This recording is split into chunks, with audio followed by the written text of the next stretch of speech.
Hi, I'm Ross, founder of Siege Media, and today I want to show you how to rank for how-to queries. So what I mean by how-to query is basically any keyword or topic that starts with how-to at the front. That could be how to tie a tie, how to paint a wall, how to tie your shoes. All these queries are have similar structure in terms of how to rank for them on the web, and I think there is a general framework we can think about when building them, no matter what vertical you're in. So the first tip I have for ranking for how-to queries is actually to structure your site with subheads that utilize H2s and also use verbs. So what I mean by that is if you see a post that's ranking well on the web, and also just thinking about how Google works, they want to highlight and rank, and also users want posts that are easily scannable and they could essentially extract the answer in a quick, easy way. And how you would do that if you're a robot is you would look for subheads or bolded areas that say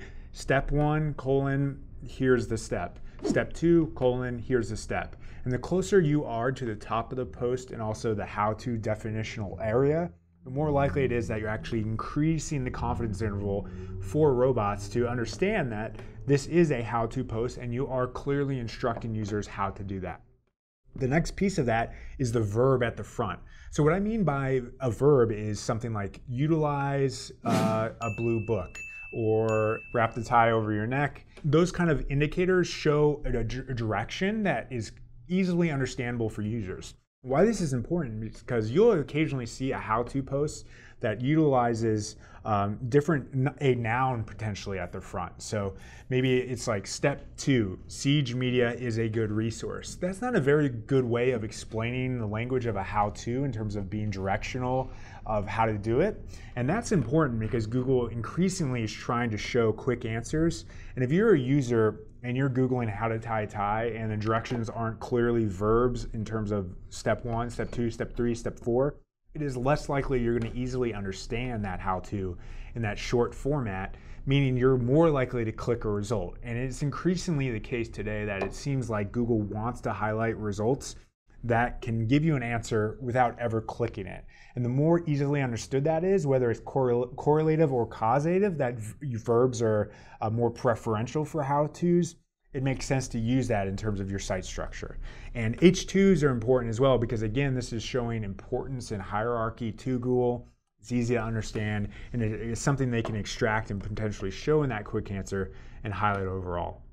So the second tip for ranking well for how-to type queries is actually to use at the end of the keyword some kind of in X seconds or in X easy steps kind of searches, or actually click-through rate addition. So what I mean by that is how to tie a tie in 4 easy steps, how to make French toast in 30 minutes or less.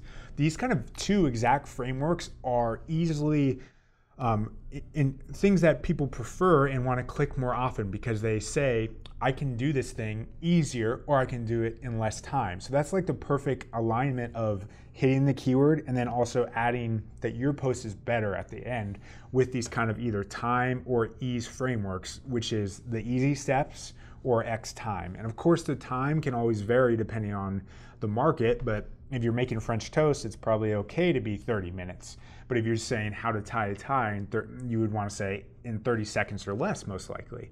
So pertain it to your vertical. Make sure you're actually a good result for that, and you match that expectation with the title with the actual landing page experience, and your overall, I think, get more clicks and rank higher because of that title. My third tip for actually ranking better for how-to queries is actually to solve for multiple learning methods and also user intents. So if you do a search like how to tie a tie, you'll actually see multiple variations of how to explain that exact thing. And what I mean by that is video is often something that occurs on how-to type searches. Illustration is another one, and text is another one. And some people prefer to learn by watching that video of someone tying the tie. Other people don't want to watch a video. Maybe they're in some place, they're in a library where they don't want to be playing audio, they don't have headphones. Therefore, an illustration or photos of each step are going to be helpful and informative for them, and they prefer that over the video type format. So by doing that, you're also solving for multiple user types and making your page overall a better result for the whole of Google users. As opposed to if you just make the how to tie a tie post and you don't create a video, you are excluding a segment of that population that would prefer a video over the other formats. Therefore, to be the best result for a how-to query, you need to solve for those multiple intents in a holistic, comprehensive way in order to rank better. My next tip for ranking better for how-to queries is actually to make it more linkable with infographics or sub-visuals. This doesn't make sense for every market where there isn't necessarily an outreach market available for it. But if you're in the right space where maybe you're creating lifestyle content or it's kind of a fun topic, maybe it is French toast, you can build a comprehensive infographic that brings in the visuals that you have, and then you can then pitch that asset in order to get links back to your how-to post and make it more linkable and shareable overall. But maybe you're not in a market where infographics make sense. You can also have the sub-visuals that explain and can live on their own in terms of step 1, step 2, step 3, and that will also make it more shareable, digestible, and easy to use and link to. I prefer the 1-2 punch of having those sub-visuals and also the infographic below that, because it lowers the friction to people linking to your content and also makes the content just the best fit overall in terms of having content for Google and for users, and that a whole holistic thought process of having multiple shareable assets that makes it linkable. And finally, my 5th tip for ranking for how-to type queries is to restate the title in a sentence right before the subheads begin that say step 1, step 2, . And why this is important to restate it is if you look at a lot of how-to queries, you'll actually see that Google is pulling out a sentence that is clearly informative for users, redefining what they're looking for. So if you have a search like how to tie a tie, you might have a sentence right before that first step in your actual post that says, here's how to tie a tie in 5 easy steps, .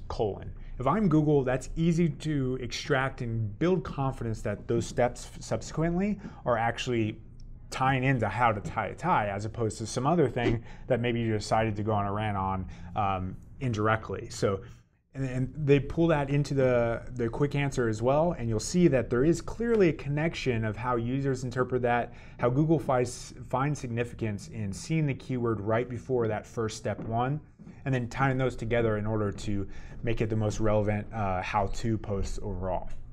So hopefully these tips were valuable for you and you can use them to rank for highly competitive how-to queries. If you like this post, please give us a thumbs up, subscribe, and contact me if you have any feedback or comments. Thanks for watching.